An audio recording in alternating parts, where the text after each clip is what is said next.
Welcome back to Cinema Buckets. If you love monsters, mayhem, blood, guts, and the magic of real practical effects, today's guest is a true master of horror and genre cinema. He's a director, writer, producer, and one of the most influential special effects artists of all time. He's a founder member of the legendary KNB EFX Group, the crew that changed movies forever. You've seen his work in classics like Evil Dead, From Dusk Till Dawn, Army of Darkness, The Faculty, Predator, Kill Bill. His creations, gore effects, and makeup designs help define what horror looks like and feels like on screen. As a director, he's built classics like Wishmaster and Buried Alive. This is a guy who doesn't just love horror, he builds it. Film buffs and horror fans, turn down the lights and get your popcorn ready, and let's welcome the legendary Robert Kurtzman. How you doing, Robert? Hey, how you doing? Let's talk a little bit about, as a filmmaker and just basically just a horror junkie. You've done so many things with the horror genre. It's been amazing. Again, your first love is special, is the effects, right? Before directing anything. Um, what was it? Is there any movie that you looked at and saw and you're like, man, I need to get into it just because of this scene right here? There's so many, but I mean, my love for monsters started, when I was very young. So, from The Wizard of Oz and King Kong and Godzilla and stuff. But then it went on, to more of the makeup oriented things. And I just started following makeup people, from the Mhm. magazines like Fangoria or Famous Monsters of Filmland. And that's where it initially piqued my interest. But then I was just absorbed by anything that came out at the movies that had, you know, effects in it, both gore and, you know, like slasher gore, or whatever, but more character stuff like when they started, American Werewolf Yep. and The Howling and The Thing. Those kind of movies really drew me in. Of course, Star Wars is big on that too. So Definitely. And especially those, I feel like especially back in the days, the 70s, the 80s, where practical effects was the bread and butter of movie making, right? Compared to nowadays with all the CGI and stuff. yeah. Well, the right now we're in a weird place where it's kind of a good mix of digital and visual and practical in a Mhm. lot of shows now. But there was a time, when it first became a big thing, CGI, Hmm. that the that that that became the thing everybody thought everything had to be done that way. And So then it basic, right? kind of shifted back to where it's a mix of things now. But When did CGI kind of firstly kind of get into the industry? Do you remember? yeah, it was well, I mean, way back when it would have been like as far as digital animation, it would have been like Last Starfighter and Okay. things. But then it progressed, and James Cameron really, starting with The Abyss, he started to really explore all of that with ILM, and then when it really kind of blew up was when Jurassic Park came out. So And again, that had a mix of practical effects with the animatronics. And again, to this day, it still holds up. It's crazy that that movie has been out so long ago, and they still it just like Jaws, right? And I've talked to my friend about it, like you can't. It's such a basic shark movie, yet they can't replicate that. That is just something that will never be ever done. Like no, that's the greatest shark movie ever. no, there's no reason to do that one. Exactly. They could do another Jaws movie, but it wouldn't be the same characters or story, Mhm. because there's no way to make that any better by redoing that. 100%. Let's talk a little bit about your art form and I really want to deep dive into effects, okay? When you start designing a creature or gore effect, what comes first? Story function, anatomy, or shock value, and how do you balance all three? Well, initially it's how it functions within the story. So, Okay. and the way it's written, is kind of this stepping stone to imagining it visually and in what, in a series of cuts or whatever. Uh, you know, you basically that's the basics of it right there. Then we come up with ideas or ways to shoot these things Hmm. and cheat the effect. I mean, there's a lot of things you have to kind of hide from the audience and the way you assemble your effects edit, your cuts, and Hmm. and so well nowadays it's kind of interesting now because like if you could have a tube hanging off the actor pumping blood and you can remove it, you know what I mean? Yeah. Yeah, or a rod pulling part of his face off and then you just remove the rod. Back in the day, we were pulling stuff with monofilament and things like that, and hoping the camera would never see it. So, so, but and we would have to stage our blocking and the lead up to the effects a certain way in order to achieve that. So, Mhm. No, definitely. And I feel like it was, and it's not to say like back then it was harder to shoot. It just there was more things available, right? Not like nowadays. I've seen, like Stranger Things. They're doing behind the scenes, and the director is just kind of just going like this with his camera, and they're using that instead of those big cameras back in the day. well, they're still using the bigger cameras, but I think when you see people with their phones, it's usually the DP or the director lining up his shots. Okay. A lot of times in the phone, uh, they have a viewfinder program for Okay. directors that you can pick your lens size, and then instead of remember the old-fashioned Yep. lens you'd have to carry around, or the little viewfinder that you wore around your neck. Hmm. Now it's just hold up your phone and find the angle, and then you can snapshot it, use it for storyboards, all that. So Interesting. A lot easier than holding that big thing, man. yeah, Um, but it sure looked better back then, as getting that behind the scenes shot. Yep. It's different. It's different. It is. Yeah. It's way different. Mm. How much real world anatomy and medical reference do you use when sculpturing injuries or monsters or anything? All of it. I mean, we study animals and muscle forms and anatomy for like doing open chest open heart surgeries and any kind of surgery thing. You always look into what that really looks like. And back in the day when we were doing that, we only had medical books that you could find that in. And it wasn't, now you can almost find anything online, Yeah, definitely. and get some sort of image of it that you can. And a lot of times they have consultants on those Okay. shows, like on say, The Pit, that new series, The Pit. They have, and same with ER when we worked on that. They have a medical advisor, doctors who work with the production, and they make sure everything is as accurate as can be. And Sure. so that we have to kind of appease them as well. So Definitely. there's a lot of research. Yeah. Can you walk us through your full process from concept, sketch, sculpture, mold, appliance, and on-set application? Yeah, well, I mean, we start off with a concept design. Okay. It could be anything from a Photoshop illustration to a pen and ink, oil painting, whatever it was, whatever you do. Sometimes just simple sketches, and then we start the sculpture stage, and it depends if it's something that goes on an actor. We have the life casting stage first, and then Okay. then we sculpt the in clay on top of body forms and head casts.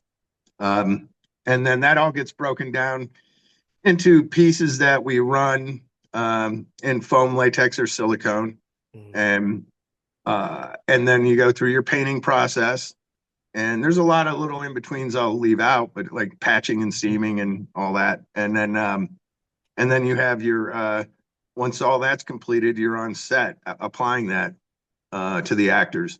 And if it's a suit with a monster head, sometimes they have radio controlled servos and stuff in them, and Mhm. so that's a whole nother thing. We go through a mechanical stage for that as well. So Right. And usually how many people, special effects artists are actually it depends on the project on how big it is or something like that.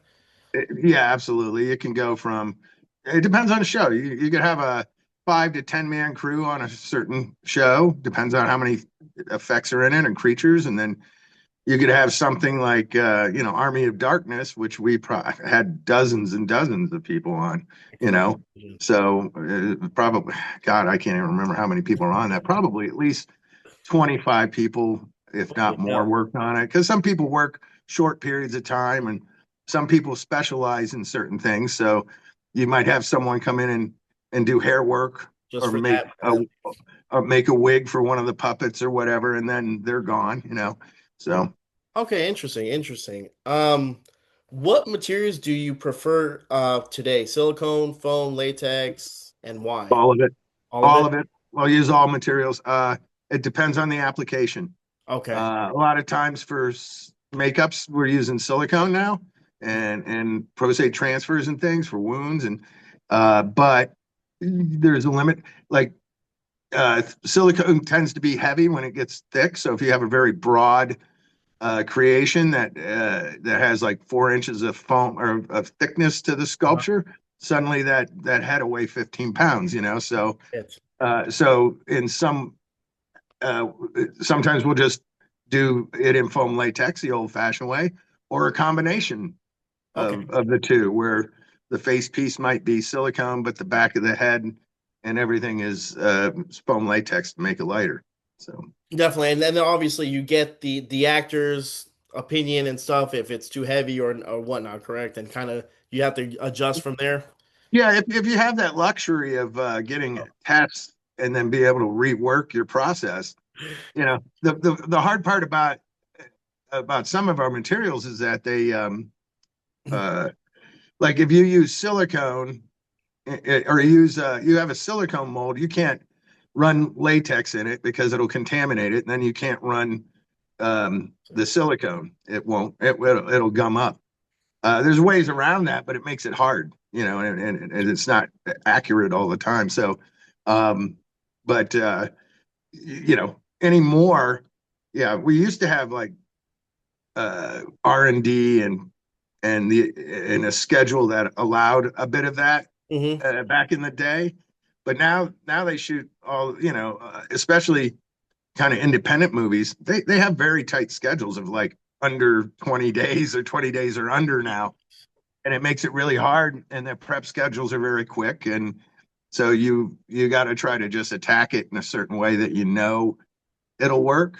And hmm there's times you get on set uh, and you go, we should have done that as a full body suit or instead of a full body makeup. You know what I mean? Gotcha, gotcha. But anyway, it's just a crapshoot half the time. But Have you been on a set where you had to meet a certain deadline with those expectations of like 20 days is pretty absurd, no? oh yeah, I've been on tons of sets like that, Oh, and shit. I've shot my own movies in 20 days. Look So at as a you. director, Wow. so So there you go. There yeah. you go. How has digital tech changed your approach to practical effects rather than replacing them? Well, in a lot of ways, it's a tool. Excuse me. That's right. Digital's a tool like anything else. So um, as far as it's helped streamline certain things in our in our build process Okay. in our design process. I mean, I use Photoshop in my design process all the time. Mhm. Um, and in a combination, I use traditional too, because a lot of times I sketch something and goes into Photoshop, and that's where I paint it and color it or Mhm. build it. So uh, the and then the other ways it's come to help is, well, first off, we we combine things that are, say, because of the schedules, we Mhm. have to move faster on set. So a lot of times when you read what reads as a practical effects, you also think about how visual effects could assist us. So, like I said, removing wires, rods, Mhm. helping with timing on a blood splat, whatever. It's like, because that's the biggest hassle, like cleaning up actors and trying to blood gag again when you have no time to do it. Gotcha. So, in that sense, it's been great using digital. And then there's the build process part, whereas now you can 3D scan your artwork and your sculptures and 3D print the molds.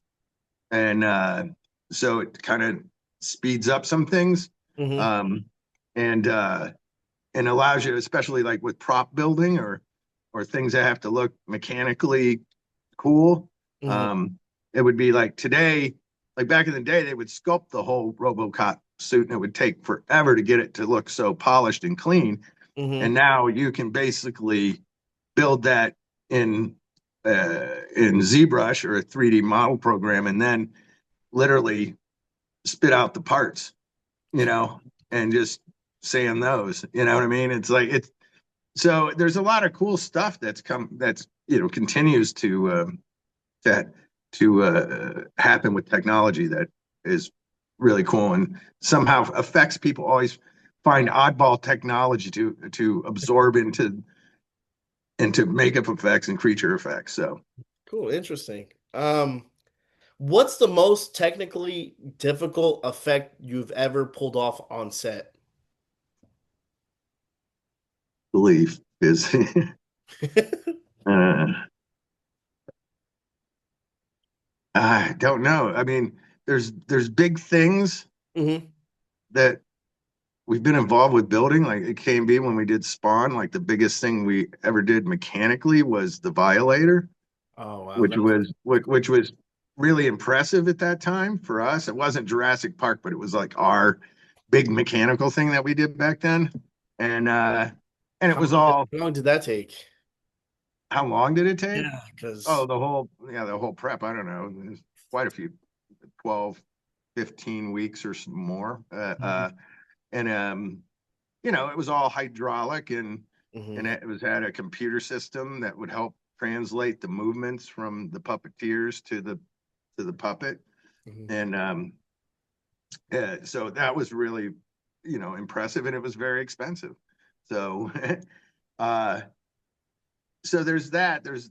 And then there's executing it on set. There's a whole different ball game. Like most of the time, sometimes the blood gags become the most complicated things okay. uh, because of the timing of things, and if it goes off wrong, you're cleaning up the set, and you're doing, which is Uh, just torturous, I can because feel then you just feel like you're waiting around, and the director is going, oh man, I want to shoot, I'm running out of time, the sun's going down, it. whatever. Mhm. Oh, So but I don't know, there's makeups that have been really hard to do because of the how much how many pieces go on the actors mhm. covering their entire bodies, and they can take up to 9 hours or so. Oof. And sometimes, and then you get it shorter. I've had 5 hours where they're in the chair, and then that at one time, Bride Reanimator, we did 9 hours in the chair for the first time we did it. Good Lord. 'Cause, yeah, so When you're working on a low budget film, where do you spend and where do you cheat? you cheat in if you know cinema and you know the genre, Hmm. you know how to if you know how to block and shoot something, you figure out the best way to approach it, and you edit in your head before Hmm. you even get to the edit room. So you suggest, we cut to the actor, they react, you cut back, um, this happens, and then when we cut back, you have the big effect. So you have the lead up to the effect. Hmm.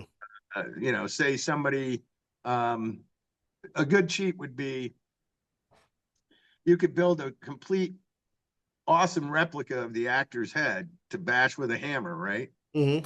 And if they don't have the money for that really great looking fake head, but they still want to get that effect across, you you have the actor laying on the ground reacting, about to get hit, You Hmm. show the guy with the hammer, but you don't So, tie the two actors together. He goes down out of frame with a hammer. Blood squirts up into his face while he's beating him. Then you cut back to the guy's head, and it's just a generic bloody smashed head that doesn't look like anybody, but it just has the same wig on it, and you there you know. go. And but you get this visceral, intense thing, but you didn't have to cast the actor, and you do it generically with just Gotcha. whatever dummy head you have, and you gore it up and put blood tubes in it, you know. So that's how you would cheat things like that. Or for instance, you know, somebody gets shot or throws a knife and it sticks into somebody. Well, you get the guy throwing the knife, and then you get the swish pan to the guy with the knife already in him. And then they put a sound effect in between, and it's you Boom. in your head, you saw that knife literally enter his body. Nice. So that's how you think about it to cheat for budget. Gotcha. It's almost like a magic trick, right? It's It like, is. It's a big magic trick, and the best way. I mean, the way you learn these things is, you know, you watch cinema, you watch movies, you just you analyze how these things are done. You know, I mean, there's a great gag in Fright Night that they did where he gets the pencil through his hand, yeah. and if you watch it, it's a cheat. So he holds up the pencil in his hand, and he's got the plate with the back end coming out, and then he got one on this side, and he holds it up so you can see it going through both sides, but then he turns it away so you don't see the back point, Mm-hmm. and then pulls out just the bottom half, and you go, oh shit, Yeah. you know, I saw the whole thing come out. You know, it's just a cheat. Nice. So yeah, Um, what separates good gore from just messy gore? uh, it being anatomically correct, or at least trying to be. Mm, Trying not to be just a bunch of squiggly rubber hamburgers stuck to somebody, but you try to make it look like a real wound, like the skin, the fatty tissue in between when it splits open. mm-hmm. Um, that's you know, just slapping rubber and some blood on somebody's face isn't as good as having a really nice detailed piece that. But you know, you pull shit out of your ass all the time. So I mean, you do on set if they want something. Oh, the guy's missing his eye. You got to pull something out of your ass real quick. But you can do that for those kind of shots, and it still looks damn good, Yeah, even constructing it out of your kit on definitely. set. So just Uh, depends on the artist. How do you make violence feel impactful without overdoing it? That comes down to the editor and the Okay. director. Yeah. I mean, for instance, in Reservoir Dogs, he gets his ear cut off, and they don't show it. They just show the aftermath, and you know what's happening when he walks off frame with the blade, and the camera just pans off, you know, and you hear the guy screaming. So that was more effective than actually showing it. And Absolutely. that's just Quentin being smart, you know. Hmm. He's, you know, smart filmmaker. Well, look at Jaws. The best part about that is just not showing the shark as much. It's more terrifying. And like I said, hopefully the audience gets it right and they can get two and two together. Okay, he got off his ear. Obviously, he's screaming in pain. You don't have to see it. We can, so Yeah, I gotcha. know, you know. I mean, Sometimes, right? sometimes it's hard. You don't know which ones you want to show and which one and it depends on the type of movie too. I mean, if you're watching a Friday 13th or a Hatchet or whatever, that's what you're there for. You You're there already for, know the audience, right? so you want to give it to them, you know. But if if it's not that kind of movie, then like Reservoir Dogs is not that kind of movie, Mhm. but it has to have those moments. They just don't need to be so gratuitous. Gotcha, gotcha. Um, have you ever designed something so intense that a studio asked you to tone it down? Well, they do that all the time, but Oh, they most of do it it? was, yeah, most of it. Yeah, okay. On Haunting a Hill House, I did a makeup on Carla Gugino, uh, which uh, was her busted up face and her torn open head with her brain showing and stuff. And the first initial sculpture I did uh, was, I'm trying to think, yeah, for our for the test day, we did a Mhm. test. We actually got a test day to put the actors in their makeups, and That doesn't usually happen. that doesn't happen much. Okay. It'll happen on big movies, but Okay. small independents, yeah, it won't. I mean, depends on what it is. A character makeup or a creature, you might get a, a day, but then Okay. there's no time to adjust it anyway. Oh, I get what you're saying. You know what I mean? Like they go, oh, we decided we wanted a different color, and you're like, we ain't got time to paint it. We shoot tomorrow. So, but on Haunting, we did the test day, and it was just too much. I had too many. I had her eye completely closed, and it was too many abrasions, and you didn't get enough of her coming through the makeup, the Okay. actor. So Mike, the director, Mike Flanagan, uh, he uh, he just said, "Hey, can we remove the broken nose and change the base sculpture a little bit?" And so luckily we could. We had time, so I just resculpted the face piece Hmm. and redid it. But uh, that that's a luxury half the time. But most of it comes down to them editing out things for violent content. Like back in the 80s and 90s, it was like the MPAA was all over everything. So Hmm. now Walking Dead's doing the shit Yeah. on TV that we weren't even allowed to come close to back then. Yeah. The times have completely changed. I mean, look at Terrifier, right? Like where you have like you couldn't get away with stuff like Yeah. that back in the day. The real world is worse than the freaking movie world now. I agree. So That is true. Um, Um, how do you fake things like bone breaks, exposed organs, and decapitations and safely and convincingly? I usually use dummy heads. I mean, arm breaks depends on whether they're under clothing or Okay. you're seeing it break and the bone come out.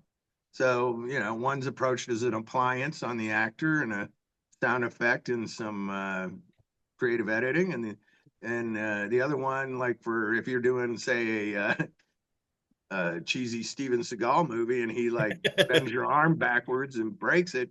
Half the time, that's just under clothing, kind of dummy arms and Hmm. stuff. But I don't know.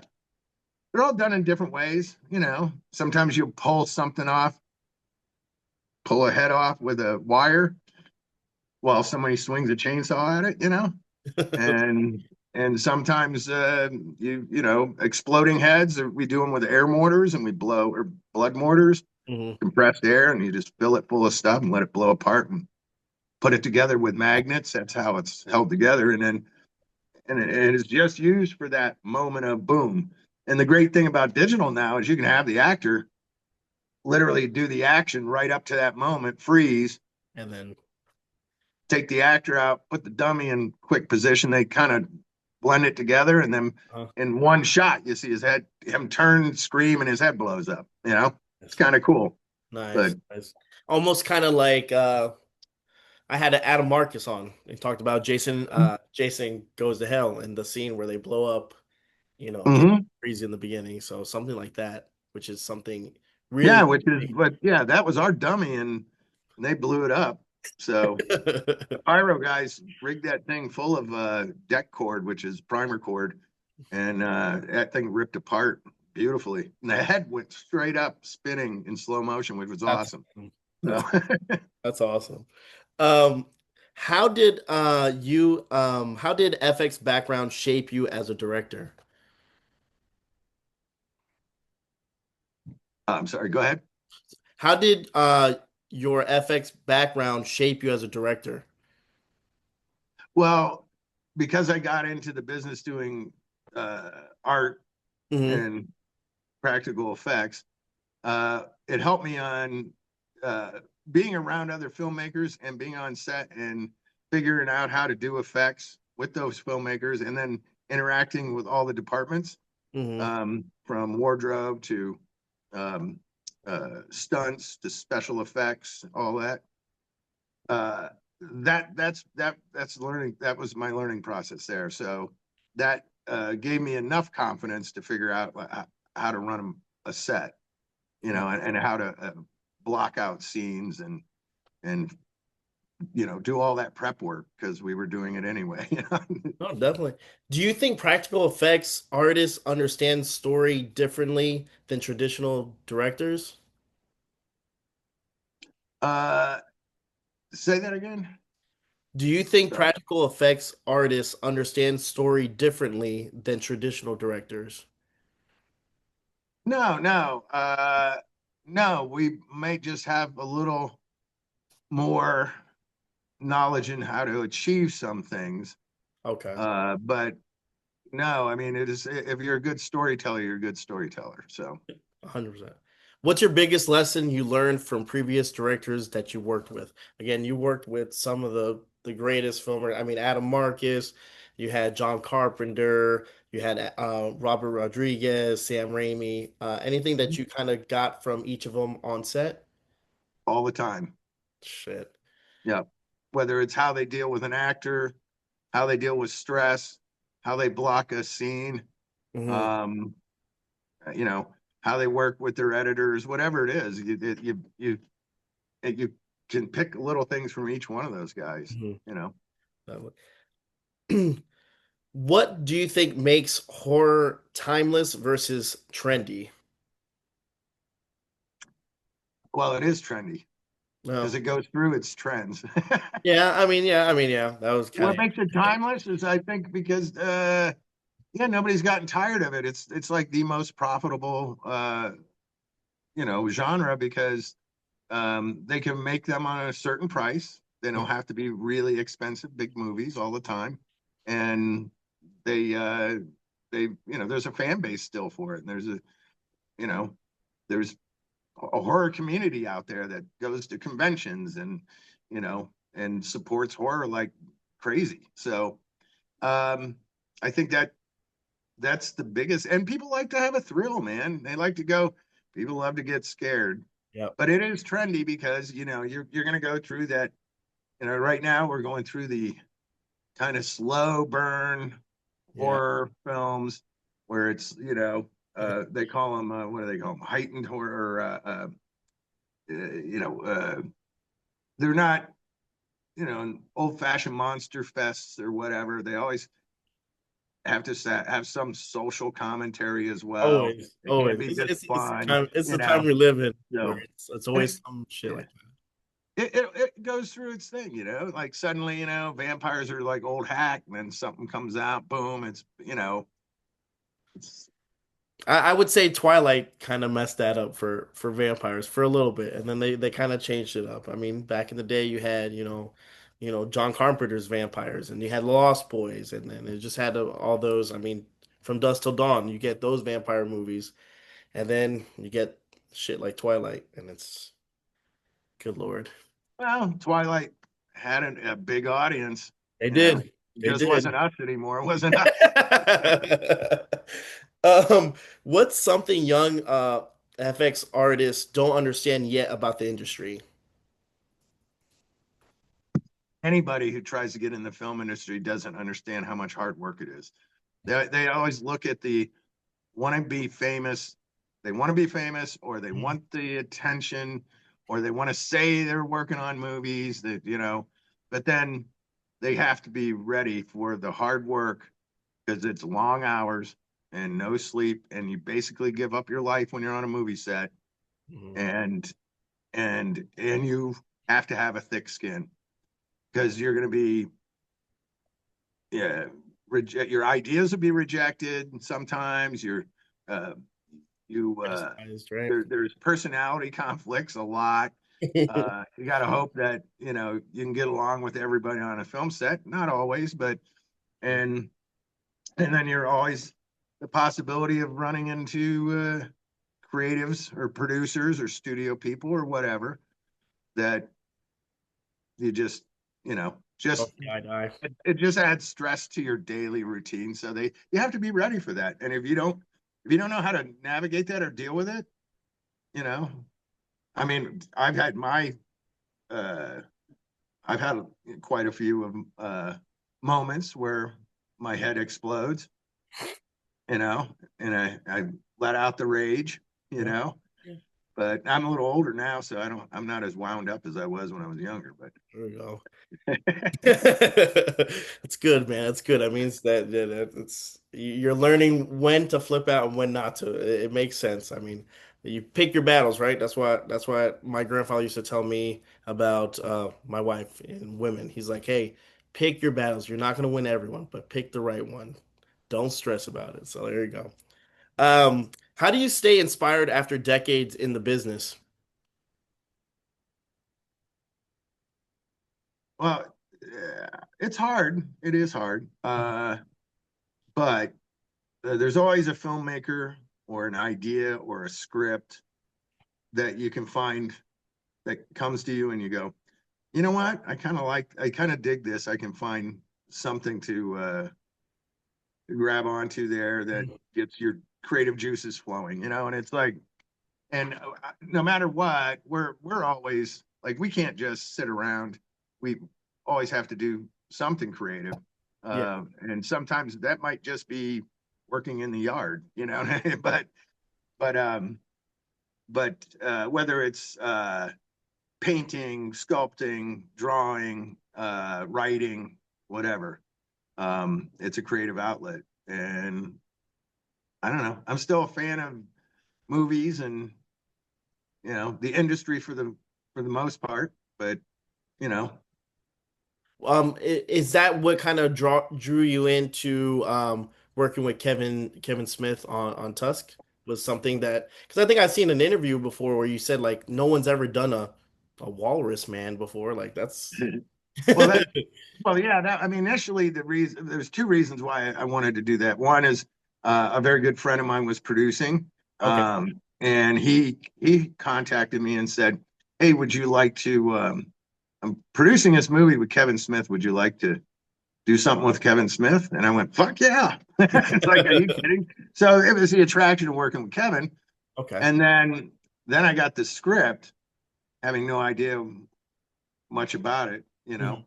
and then I went, holy shit, nobody's done anything like this. So that's a bonus, that it'll be kind of, nobody's going to go out and start making walrus movies like they did werewolves. You know what I mean? Yeah. So it's like Yeah. kind of be the only walrus movie, Mhm. unless Kevin does a sequel. You Oh, know? you never know. You never know. And how did you get the kind of the creative reins? Did they have kind of something already set up like, hey, this is kind of where we want to go with, or you kind of just how does that work? So you just No, I discussion with Kevin, and it was pretty easy discussion. I just threw out the idea of, okay, so trying to understand what was in his head was more like it, and it was like, okay, so basically, it's like a stitched together Leatherface Frankenstein, kind of, uh,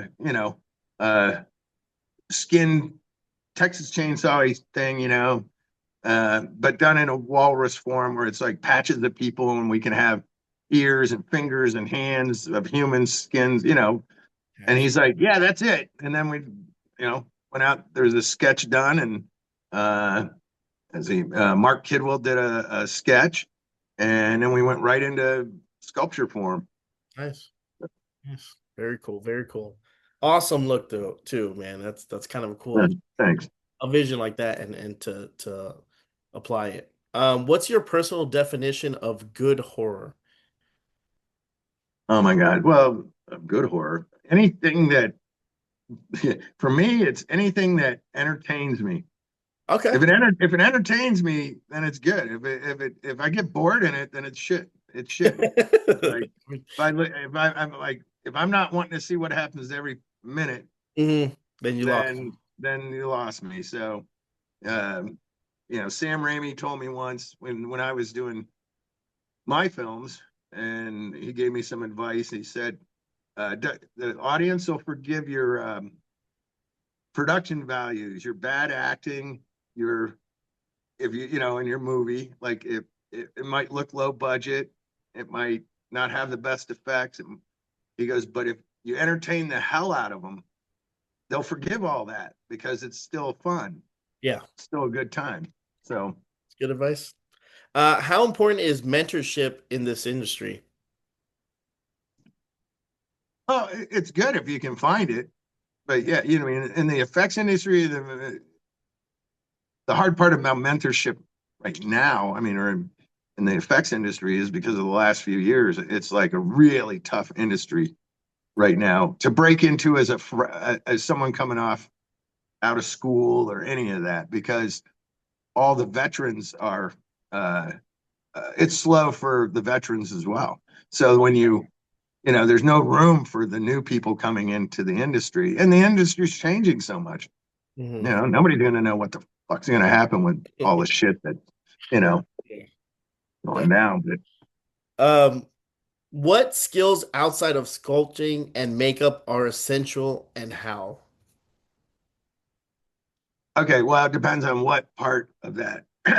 Okay. uh, so if sculpting, if you don't want to be a sculptor, it doesn't mean anything. If you want to be a makeup artist and just apply makeups all the time, that's fine too. Some Hmm. people just do that. Other people do both. Okay. I sculpt and apply. Uh, and then you have all these little side shoots of people. You know, you have your people who can tie wigs and punch hair. That's just their thing. That's all they do. And then you got your mechanical guys, and all they do is build robot parts and you know shit. Sure. And then you know RC stuff. And then you have people who are foam fabricators or foam sculptors, Hmm. but they don't really work in clay, but they do it in foam. So, you know, it's you find your little niche that you love to do, and that's Go with it. yeah. So you assemble all those different people with these different talents on your crew to build everything. And then obviously it makes sense if you find a crew and you kind of want to work with the same people because you guys it's easier, right? It's like any other job, right? You find someone that you're comfortable with that knows kind of your Yeah, brain and you know theirs and it works like that. yeah. You have a shorthand with the crew members you get along with. Yeah, Gotcha. How has streaming changed the kind of projects you get offered?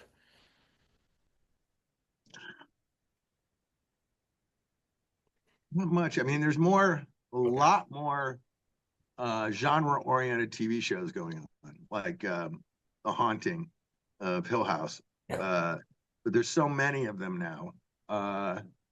But streaming in general, there's a lot of projects that go right to streaming, and a lot of independent films that they create, but streaming is their final outlet. You Okay. know, because it costs so much to put a theatrical movie out. So All right, let's talk about this bad boy right here because this is one something I wanted. All right. Okay, we have Wishmaster, man. It's one of my favorites. Had Andrew sign it and I had it framed. Um, how did Wishmaster first come into your life? How did it get started, man? it was a open assignment that my agent got me into. I went in for an open directing assignment, Okay. and that's basically you get the script, you read it, you come up with your ideas and any visuals that you want to pitch them on, and you go in. And there's probably a dozen other directors going in for the same job. Oh wow. And so um, I had gone in, and it took about 5 callbacks before I got the show. Oh, So wow. and you just you pitch your ideas, pitch your visuals, and what you think it should look like. Mhm. So what was the original pitch from the movie and how did it evolve when you got your hands on Well, it? the script had been written. Hmm. They had developed it. Pierre David, Clark Peterson. Uh, there's a Dave Trippett was on as a producer. And then and I think they were the ones that people at, at Pierre David's company. And Pierre David produced all the Cronenberg movies back in the day, the early ones. And he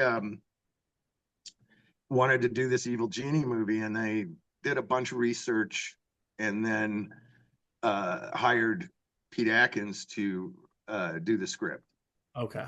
So and so then when I came on board, my job was try to take everything he had written in the script and visualize it or adapt the visuals to accommodate the budget. So there was a lot of stuff at the end of that almost would have had to been all stop motion or CGI animation where like pieces of artwork come to life and move around. So Okay.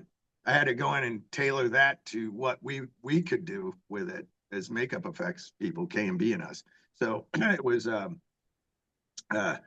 ended up switching that into the hallway of statues So and making it things that actors could wear instead of something that had to be animated. So gotcha. And how was it? Did you dabble in obviously effects, or you were strictly just directing? Like, how did that work out? no, pretty much I didn't. Well, it wasn't dabbling. I laid out a ton of Mhm. stuff in the movie with John Bisson, who I worked with on the concept designs and the storyboards. Okay. So me and John spent a lot of time doing laying out all of that. But that's where I figure out how what the pieces of the effects are Hmm. because you storyboard it and you realize I need this and this and this, and that sells the effect. So then I'm able to convey that to the team of artists at KNB. And then on set, it was Greg and Howard running the set and other people doing the makeup on Andrew.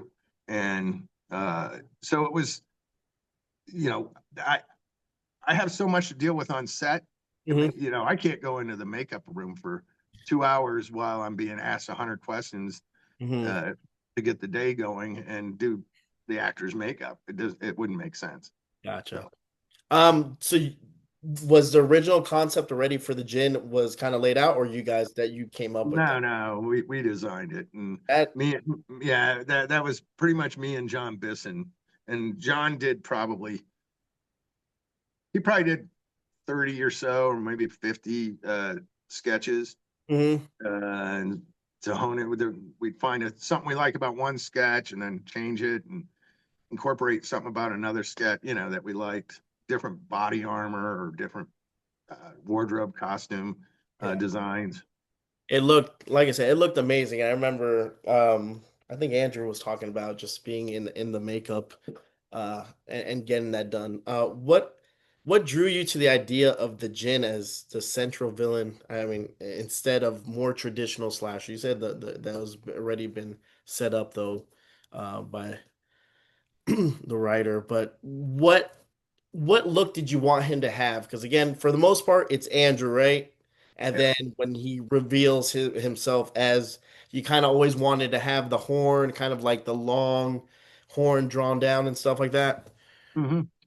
Originally, those were vertebrae growing out of his head, like Cool. into like little bone things.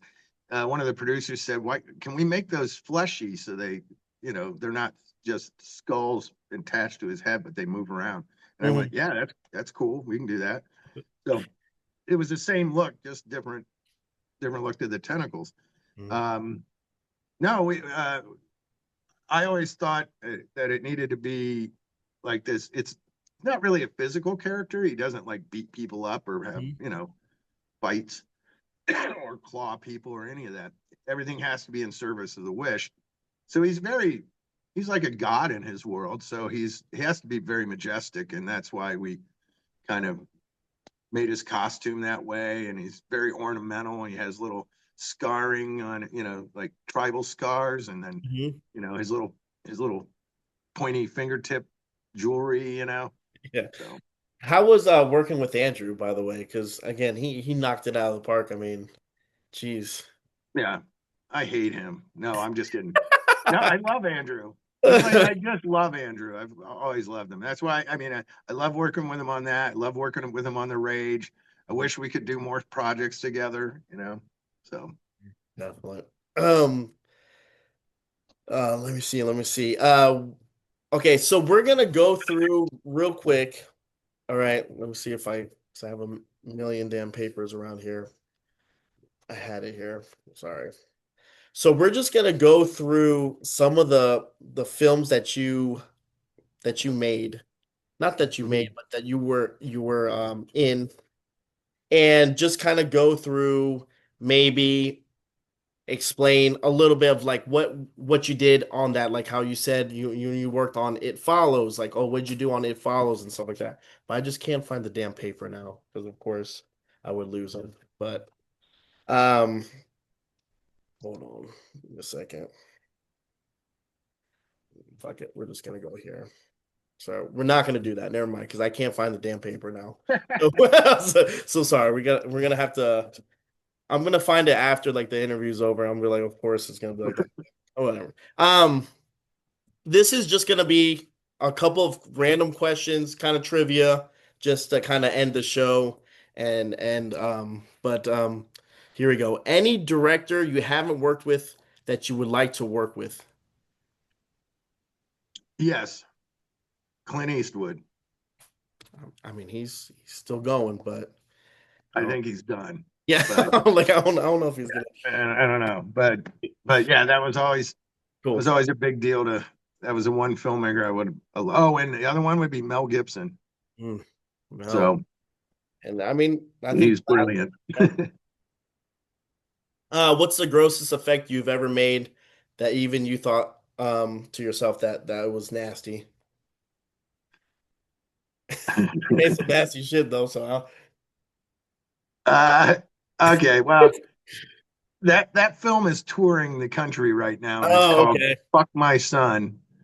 So if you know that movie, there's some stuff in there that we were like, "Whoa, okay," but okay, you know. Nice, nice. If the Wishmaster gave you three wishes, what would they be?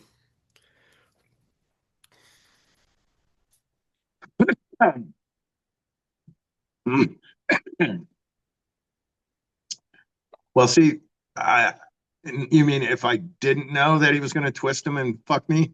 Yeah. So, Yeah, let's just go with that. Let's just go with that one. Yeah, sure.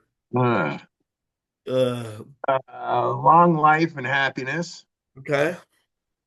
Uh, uh, I guess it would be same thing for my for family, So, and then the last thing would probably be me would be uh, the ability to direct and make whatever movies I want until I die. there you go. Nice. Nice. So He might get you on the last one though. He might get yeah, you on the last one. yeah, and yeah, I get half a movie in, and then he kills me. Yeah. Yeah, so It's gonna be a movie about yourself and you're dying and everyone's gonna love it because it's gonna be like that. What was the most patient actor in the makeup chair and who had the shortest fuse?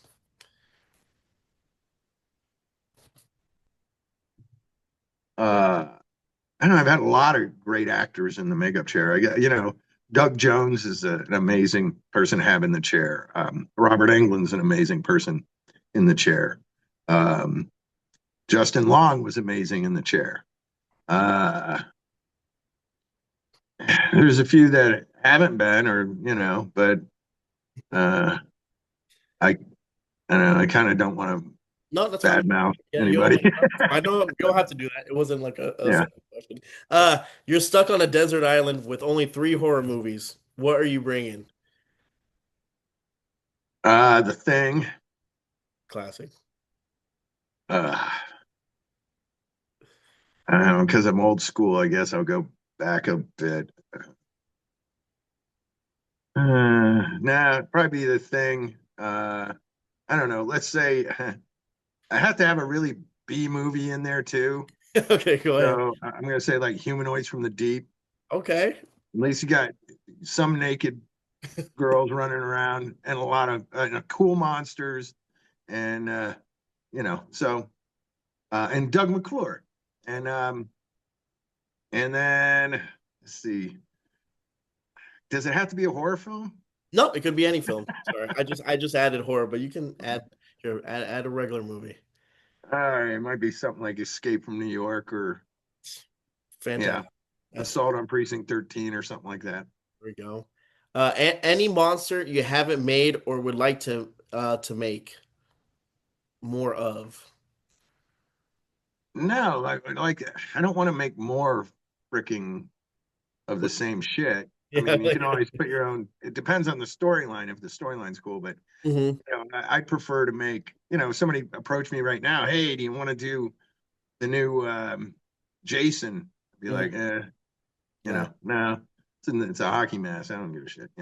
Yeah. Um, I already did one of those. Don't really care. I mean, that kind of gig would be just a paycheck gig.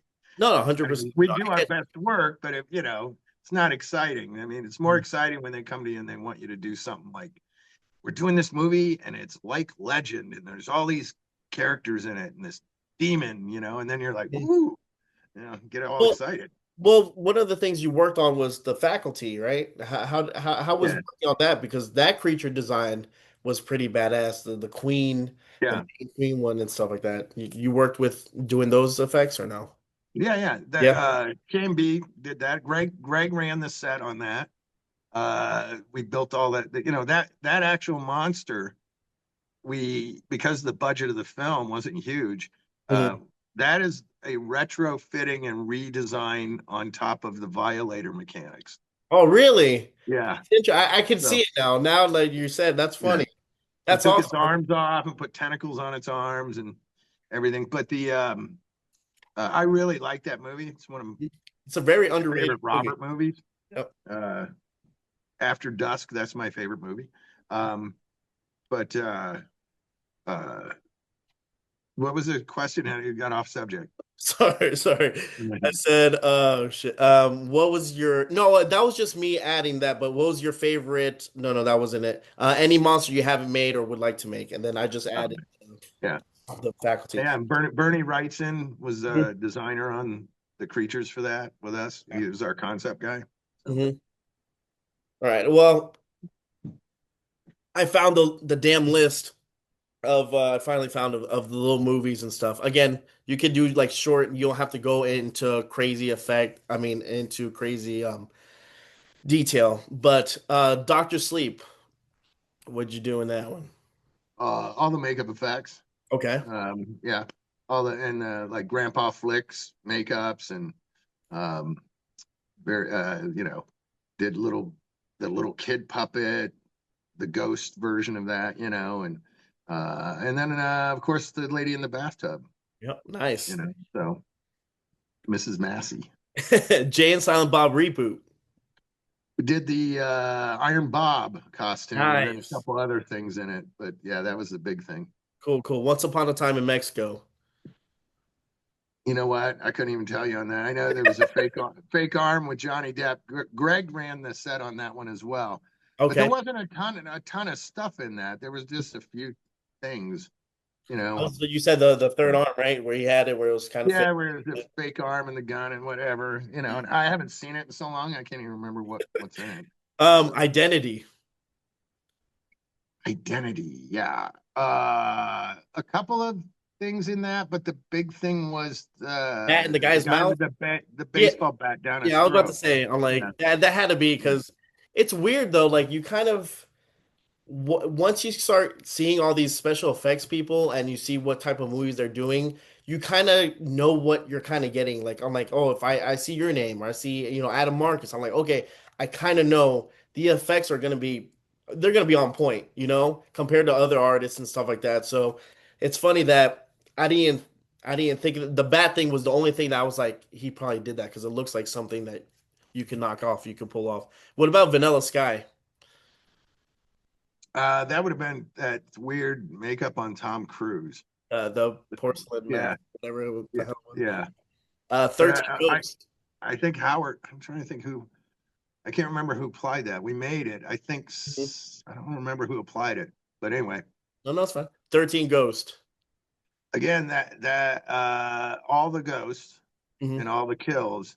But that Howard was in charge of that show on back in those days. We split up shows, Okay. so we were all kind of around, not Hmm. always involved with the production on every show, Okay.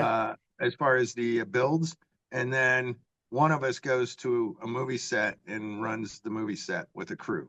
Gotcha, gotcha. Okay, So that Howard was in charge of that show, and gotcha. that stuff all turned out really cool. It So did. What about Ticks? ticks. But was it the Clint Howard when he was it? Yeah, It was yeah, that. yeah. Clint, and I think I applied Clint's makeup. Yeah, And there was I had Clint on, and yeah, he was talking about the makeup and how heavy it was. yeah, yeah, so heavy. Um, but I believe Doug Beswick was in charge. He built all the little mechanical ticks and the big mechanical tick. Mm-hmm. So we were kind of like brought in later to just do some gore gags, and Okay. so like the big tick splitting out of the body was all the stuff we shot, and I'm pretty sure yeah, we shot that in a little warehouse. It might have even been in our studio. I can't remember. That's So I think they might have put that up in our studio and shot it. But Scream. Scream. I mean, I remember seeing a picture of you and Drew mhm, Barrymore, and she was hung. You did the mhm. you. That's her dummy. Hmm. But yeah, so yeah, again on that show, same thing. I Yeah. went up for the opening Mhm. sequence. Then Greg and Howard split some other sequences throughout the process, and uh, the opening sequence was the boyfriend getting killed and her getting killed, and so I was there handling all the gags for that. Cool, cool, cool. What about Fear Street Part Two? All right, that Fear Street was we didn't do. I was Chris Nelson was the head of the makeup effects department head on that. Hmm. And so he brought us in to do this cancerous blob like entity that was in the cave was Okay, like a I remember blob that. Yeah, I remember that. thing. So Mhm. we fabricated all that shit. Oh, And cool. yeah, Nice, nice. What about Secret Santa? And I mean, like I said, I had Adam Marcus on the show before, and how was that? we had such a good time. Marcy and I, uh, Marcy King, who's my partner, Mhm. we spent 11 days with Adam and a small crew, shot for 11 days in the middle of Big Bear, in the middle of a snowstorm. Yeah, he was telling Uh, it was like doing winter summer camp. Like it was so much fun though. It was really, really fun. And I had a lot of fun because I mean me and Marcy were doing the makeups, but and the or for the effects makeups, but also uh, I got to operate camera. We had several camera operators, so that me. was fun. I got to shoot a lot of footage, and yeah, so it was just liberating. That's awesome.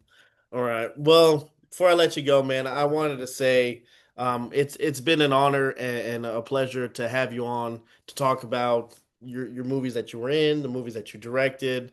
Again, like I said, Wishmaster is still one of those where it's just a classic and I love it. And I just want to say thank you for your hard work and the work that you continue, man. You are an icon in the horror or just the makeup industry in itself. It's interesting and it's awesome what you do, man.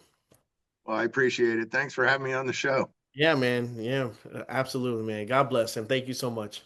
All right, have a good one. You too.